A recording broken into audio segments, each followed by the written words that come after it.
ASP.NET वही से application. Then click on next, save web application underscore MVC underscore 1031.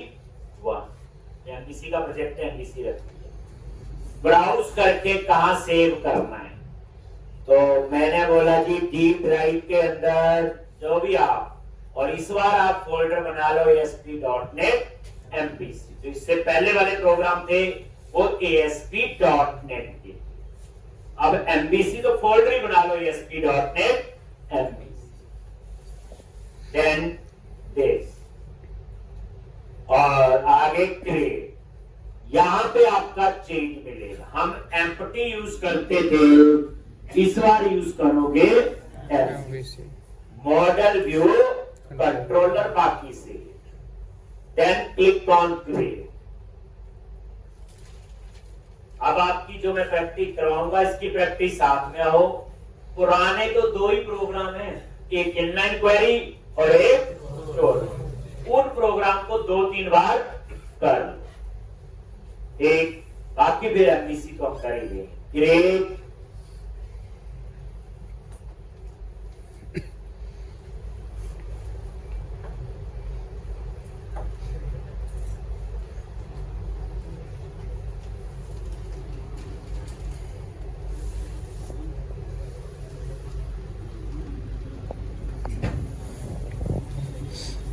अब आपकी थोड़ी काम की चीज. अब यहां पे सबसे पहले सॉल्यूशन एक्सप्लोरर में जाओ.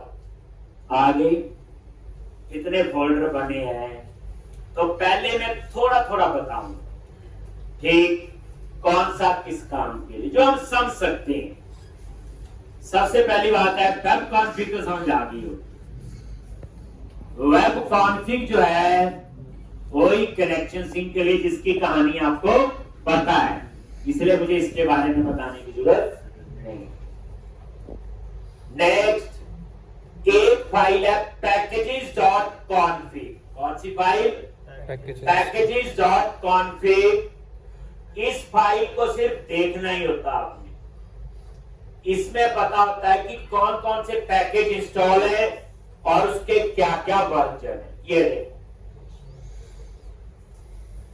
इसका क्या पंगा पड़ता है. कल को आपने प्रोजेक्ट बना लिया, अब इस प्रोजेक्ट को सर्वर पे डाल रही, तो जो वर्जन मैंने यहां यूज किए सर्वर पे वही होने चाहिए.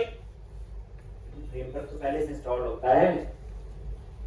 अगर वो वर्जन ऊपर नीचे हुआ तो गड़बड़ी हो सकती है. ठीक, तो इसलिए packages.config में सिर्फ इतना पता होता है कौन सा पैकेज इंस्टॉल है और उसका कौन सा वर्जन. कल को देखना हो कि मेरे प्रोजेक्ट के अंदर कौन कौन से पैकेजेस इंस्टॉल्ड है, तो packages.config इसमें करना कुछ नहीं. ठीक, नेक्स्ट. उसके बाद कंटेंट फोल्डर. कौन सा फोल्डर? कंटेंट. याद रखना, अब हम धीरे धीरे HTML भी लिखेंगे, बूटस्ट्रैप पे लिखना शुरू करेंगे, जावास्क्रिप्ट पे लिखेंगे, C# तो लिख ही रहे हैं, डाटाबेस भी यूज होगा. तो अब एक चीज नहीं होगी, अब 5-6 चीजें इकट्ठी धीरे धीरे करके ऐड ऑन होगी. गाना कब सिखाओगे बूटस्ट्रैप? अब आएगी बात. HTML आप आएगी. ठीक, तो साथ साथ पढ़ेंगे, साथ साथ यूज करेंगे. तो ये जो कंटेंट फोल्डर है इसके अंदर सारा डिजाइनिंग वाला काम. बूटस्ट्रैप CSS फाइल बोलते हैं, कास्केड स्टाइल. ये है कंटेंट फोल्डर के अंदर, ये आपका बूटस्ट्रैप. .css एक्सटेंशन होगी, CSS फॉर्मेटिंग के लिए होती है. याद रखना CSS जो है कास्केड स्टाइल शीट, इसमें ना क्लासी जी होती है. बस फर्क कितना होता, जो आप लोग क्लासेस C++ में पढ़ते हैं या C# में, तो हम कहते हैं वो क्लासेस क्यों पढ़ते हैं, तो हमारा आंसर होता है रीयूजेबिलिटी। अगर आज आपसे पूछे कि हुप्स क्यों पढ़ते हैं, क्लासेस क्यों पढ़ते हैं, तो आपका आंसर क्या होता है, रीयूजेबिलिटी। एक एसक्यूएल कनेक्शन क्लास बन गई, कितनी बार यूज की, SQL command, SQL data reader, क्या मीनिंग हुआ, रीयूजेबिलिटी। तो जो सीएसएस है, ये देखो कोई भी बूटस्ट्रैप है, ठीक, इसमें भी क्या होती है, क्लासेस। बस फर्क कितना होता, ये भी रीयूजेबिलिटी वाली होती, बस इसमें प्रोग्रामिंग नहीं होती। ठीक, ये सिर्फ डिजाइनिंग के लिए होती है, इसमें प्रोग्रामिंग नहीं होती। ये क्लासेस है, HTML, बॉडी, ये सारी क्या है, क्लासेस। ठीक, तो मेरा मतलब कहने का बूटस्ट्रैप जो है ये हमारी क्लासेस, पर ये क्लासेस फॉर्मेटिंग के लिए होती है, भाई इतनी बात याद रखनी है। तो रीयूजेबिलिटी क्लास का मतलब तो ये होता है रीयूजेबिलिटी। तो कंटेंट फोल्डर के अंदर सारी बूटस्ट्रैप फाइल रखें। उसके बाद फॉन्ट्स फोल्डर के अंदर पता ही है सारी फॉन्ट्स वाली फाइल, नाम से पता चल रहा है फॉन्ट्स। ठीक, इसी तरह स्क्रिप्ट्स फोल्डर के अंदर सारी जावास्क्रिप्ट की फाइल होगी। ये जावास्क्रिप्ट क्या है, क्लाइंट साइड स्क्रिप्टिंग लैंग्वेज। ये क्लाइंट साइड पे रन होती है जावास्क्रिप्ट, जिसकी एक्सटेंशन क्या होती है, .js। तो जावास्क्रिप्ट जो होती है वो क्या होती है, आपकी client side scripting language. JS जो है क्या होती, क्लाइंट साइड स्क्रिप्टिंग लैंग्वेज।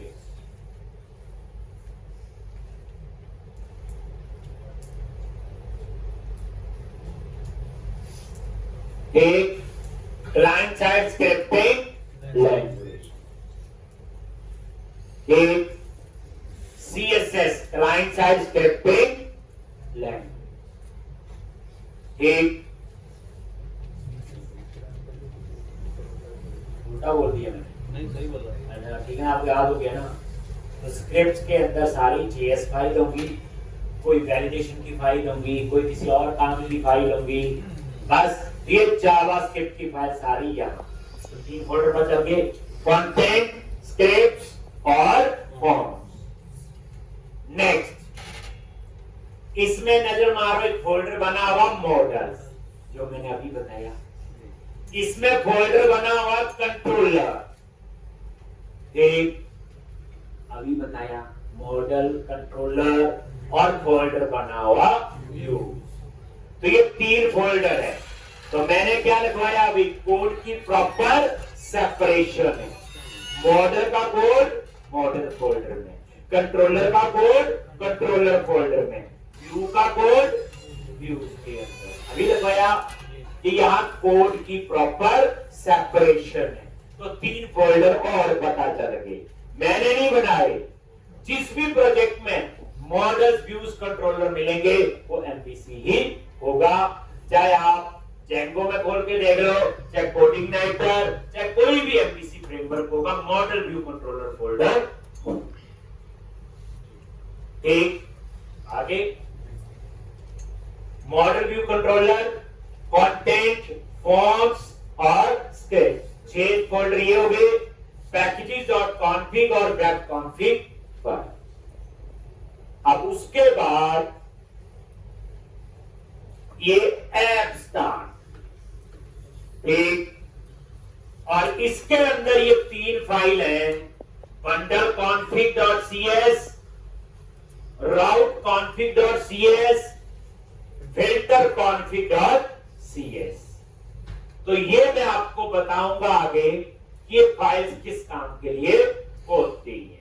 इसमें एक बड़ा अच्छा कंसेप्ट होता है राउटिंग का, ठीक, क्योंकि यहां सारा खेल जो है वो राउटिंग का है। राउटिंग क्या होती है, URL, जो www.yahoo.com लिखते हैं, वहीं से पता चलता है क्या काम होने वाला है। तो राउटिंग टॉपिक एक ऐसा है, उससे मैं 1.5-2 लेक्चर लगा के लग से सिखाता हूं पूरा और वो एमबीसी में राउटिंग में पूरी कमांड होनी चाहिए। ठीक, तो ये मैं बताऊंगा ऐप स्टार्ट में इन फाइल्स का क्या रोल है।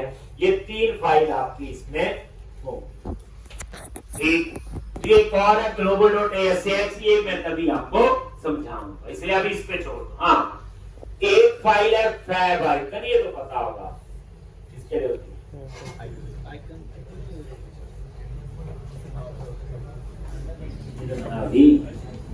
ये जो फैब आइकन फाइल है, ये जो लोगो होता है आपका, ये वो फाइल होती है। ठीक, ये फैब आइकन फाइल होती है। जैसे आपका ये नहीं विजुअल स्टूडियो में लोगो ऐसे, तो आपके प्रोजेक्ट का क्या लोगो होना चाहिए, ये फैब आइकन फाइल होती है। जरूरी नहीं आप और भी यूज कर सकते हो, आइकन फाइल ढूंढ लो। आपको अपनी फोटो बनानी है ना, अपनी फोटो खींचो, उसकी आइकन फाइल बनाओ और उसको यहाँ पे रख दो और उसका नाम यही रख दो फैब आइकन। अपने आप आपकी फोटो आ जाएगी, जैसे हंसते होंगे रोते होंगे जैसे भी हो। तो आप उसमें चाहते हो कि आइकन जो है मेरी मर्जी का होना चाहिए। चलो, अब मैं आपको यहाँ पे ये क्लोज किया सारा ध्यान। अब ये एक बार मैं इसको रन करता हूं और ये क्या कहानी आ रही, कहां से आ रही अभी देखेंगे।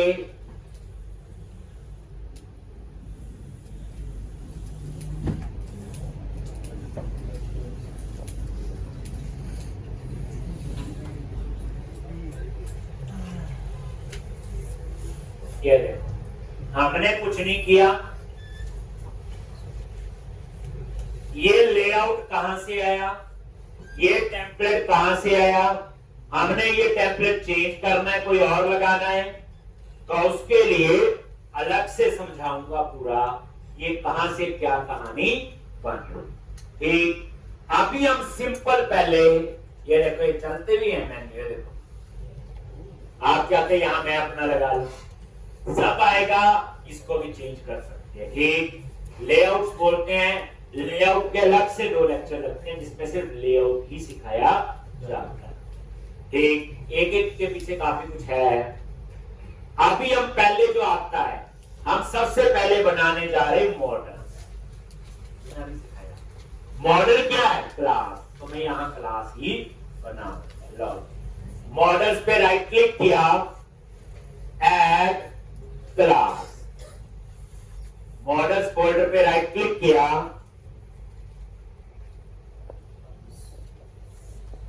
ऐड क्लास,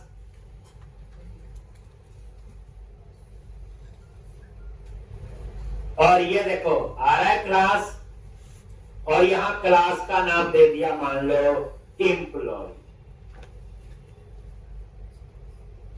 एक सिंपल क्लास फाइल है, सीएस उसकी एक्सटेंशन हो, एंटर प्रेस, ये और ये देखो मॉडल फोल्डर के अंदर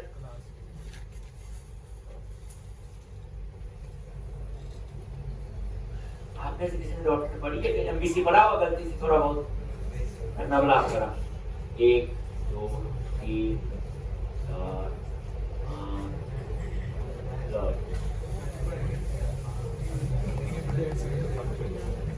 5 मुझे सिर्फ इतना बता दो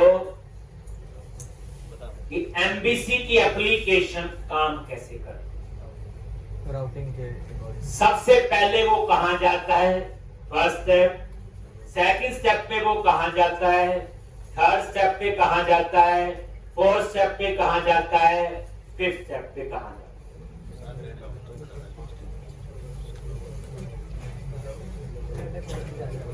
है।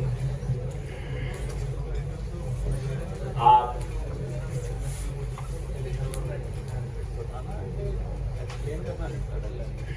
और इधर सबसे पहले वो कहां जाता है, इसका एंट्री पॉइंट क्या है,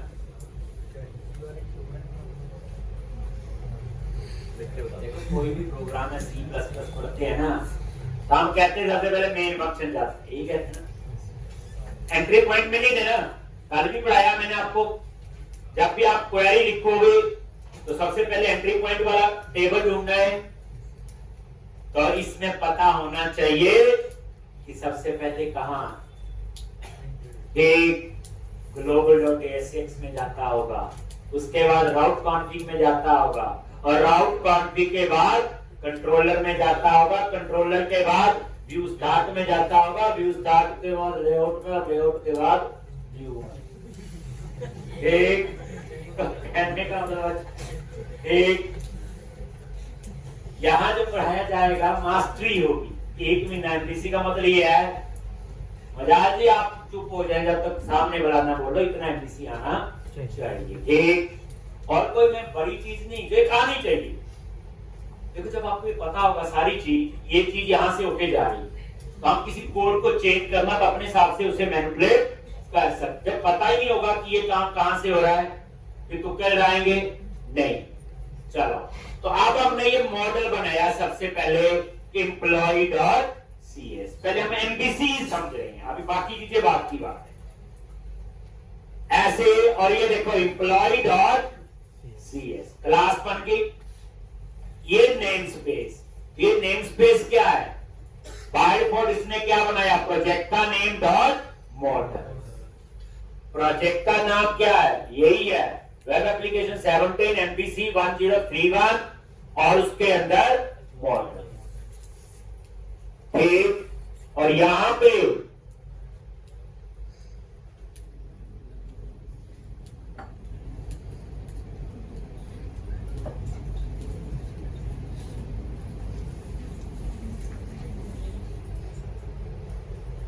पब्लिक क्लास एम्प्लॉई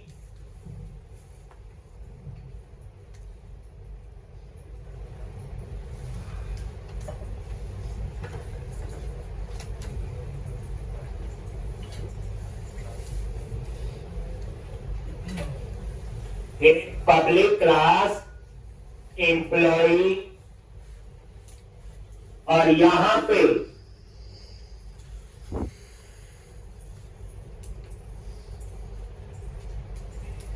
तो इसके मेंबर लेनी है। एक तो कैसे? अब ध्यान से प्रॉपर्टी बना रहे हैं हम लोग। प्रॉप कौन सा कीवर्ड है? प्रॉप, और 2 बार टैब प्रेस करो। एक प्रॉपर्टी बना रही हैं, प्रॉप 2 बार टैब प्रेस करो, अपने आप प्रॉपर्टी का ब्लॉक बन गया। दोबारा देखो एक बार, PROP 2 बार टैब प्रेस करो, लिखा होता है यहां पे। इन्हें हम कहते हैं कोड स्निप्स। क्या बोलते हैं इनको?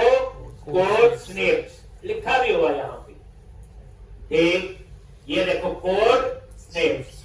2 बार टैब प्रेस करो, अपने आप पूरा सिंटैक्स आ जाता है, और कुछ हमारे लिए हेल्प है, नहीं तो खुद लिखना पड़ेगा।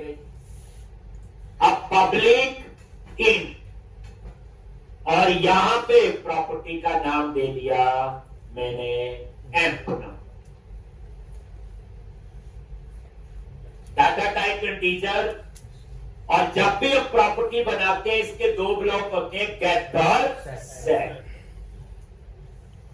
लिखवाया हुआ प्रॉपर्टीज में भी रीड ओनली, प्रॉपर्टीज में भी राइट ओनली। हम प्रॉपर्टीज में वैलिडेशन चेक्स लगा सकते हैं। मान लो किसी प्रॉपर्टी में सिर्फ गेट है, तो ये रीड ओनली प्रॉपर्टी होगी। कौन सी प्रॉपर्टी होगी? Read only. मतलब यह है कि इस प्रॉपर्टी से मैं रीड कर सकता हूं, बट इसमें राइट नहीं कर सकता। जैसे कि पोस्टपैक थी, that is read only property. अगर किसी प्रॉपर्टी में अकेला सेट है तो राइट, यानी इस प्रॉपर्टी में डेटा राइट कर सकता हूं, बट रीड नहीं कर सकता। ठीक,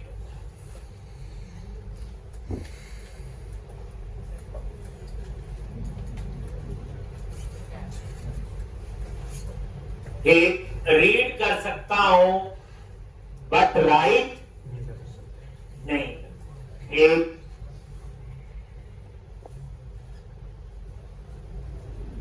रीड कर सकता हूं बट राइट नहीं कर सकता। ठीक, यानी कि गेट है अकेला तो रीड कर सकता हूं, अकेला सेट है तो राइट कर सकता हूं, और गेट और सेट है तो रीड और राइट दोनों काम कर सकता हूं। ठीक, अब ये एम्प नंबर के लिए दोबारा देखो, प्रॉप 2 बार टैब प्रेस करो और ये डाटा टाइप दे दी स्ट्रिंग, और ये एम्प्लॉय नेम। अब ये एक और प्रॉपर्टी बना ली नेम के लिए, अकेला गेट होगा रीड ओनली, अकेला सेट होगा राइट ओनली, गेट सेट है रीड राइट दोनों। प्रॉप 2 बार टैब प्रेस करो, स्ट्रिंग एड्रेस,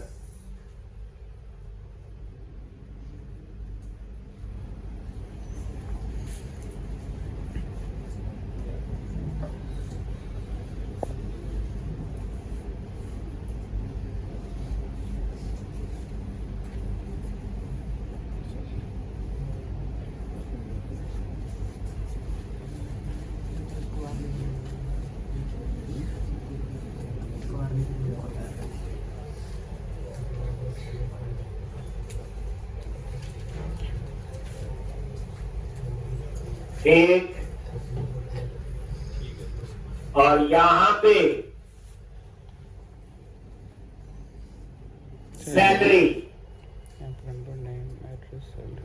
ये 4 आपने प्रॉपर्टीज बना। तो क्या किया, एम्प्लॉय नाम से क्लास, और उस क्लास के अंदर 4 प्रॉपर्टी बना ली। प्रॉपर्टीज के फायदे ये होते हैं, इनको रीड ओनली बना सकता हूँ, राइट ओनली बना सकता हूँ, इनके ऊपर मेरा पूरा कंट्रोल है। अगर मैं इसकी जगह पब्लिक वेरिएबल लूंगा तो उसके ऊपर मेरा कंट्रोल नहीं होगा। तो अभी मैंने एक सिंपल मॉडल बनाया, मॉडल मतलब क्लास। मैं बोलूंगा जी 2 मॉडल बनाओ, तो मैं कह रहा हूं 2 क्लासेस बनाओ। ठीक, मैंने क्या लिखवाया, मॉडल क्या है, क्लासेस। तो मॉडल देख लो, तो एम्प्लॉय नाम से क्या बनाया, एक मॉडल। एक क्लास बनाई हमने अपनी, बस अगर सिंपल लैंग्वेज में बोलो, एक एम्प्लॉय नाम की क्लास बनाई और 4 मैंने पब्लिक मेंबर उसमें ले लिए, एफ नंबर, नेम, एड्रेस और सैलरी। मॉडल बन गया। अभी इतना ही। अब मैं बनाऊंगा कंट्रोलर। क्या बनाऊंगा, कंट्रोलर। फिर बनाऊंगा व्यू। मेन तो वो समझाना है, बाकी चीजें बाद में देखी। तो ये मॉडल, अब उसके बाद कंट्रोलर। तो इस कंट्रोलर पे गए, एक कंट्रोलर बाय डिफॉल्ट बना हुआ होम कंट्रोलर, ये हम बाद में देखेंगे इसका क्या बनता है। ठीक, हम अपना बनाएंगे। तो how to create controller. Controller में कुछ कन्वेंशन है, वो ध्यान देना आपने। ठीक, कंट्रोलर पे राइट क्लिक किया, ऐड कंट्रोलर।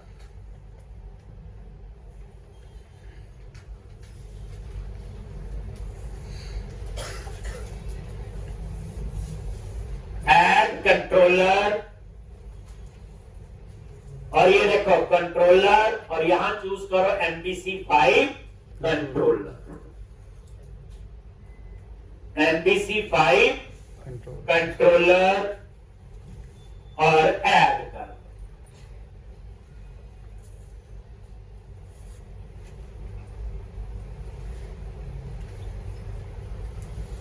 यहां कंट्रोलर और यहां MVC5 कंट्रोलर ऐड कर।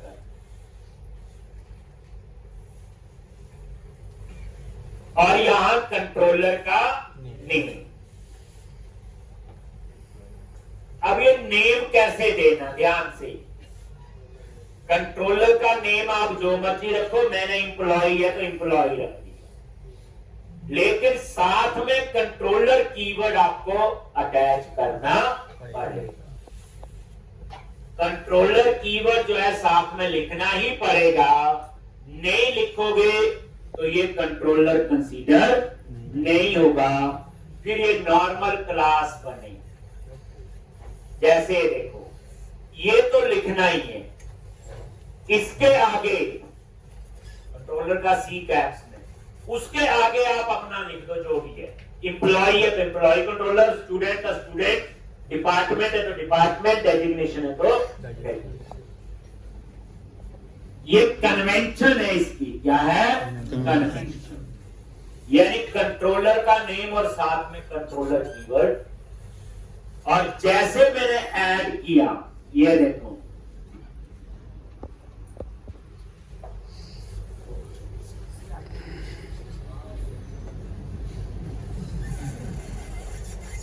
ठीक, और ये देखो यहां पे एम्प्लॉय कंट्रोलर। अगर आप साथ में कंट्रोलर नहीं लिखोगे तो इसको क्या कंसीडर करेगा? एक नॉर्मल क्लास। लेकिन कंट्रोलर जिसकी कहानी मैंने अभी समझाई, क्या एक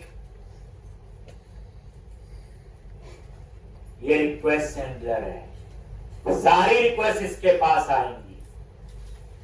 और यहां देखो कंट्रोलर क्लास क्या कर ली? इनहेरिट कर। कंट्रोलर क्लास पे F12 करो, बताया हुआ। कोई नई क्लास नजर आए तो F12 उस पर क्लिक किया और एक और पता चल गया, system.web.mbc नेम स्पेस में। दूसरी बात, ये अब्स्ट्रैक्ट क्लास है। कौन सी होती है अब्स्ट्रैक्ट क्लासेस?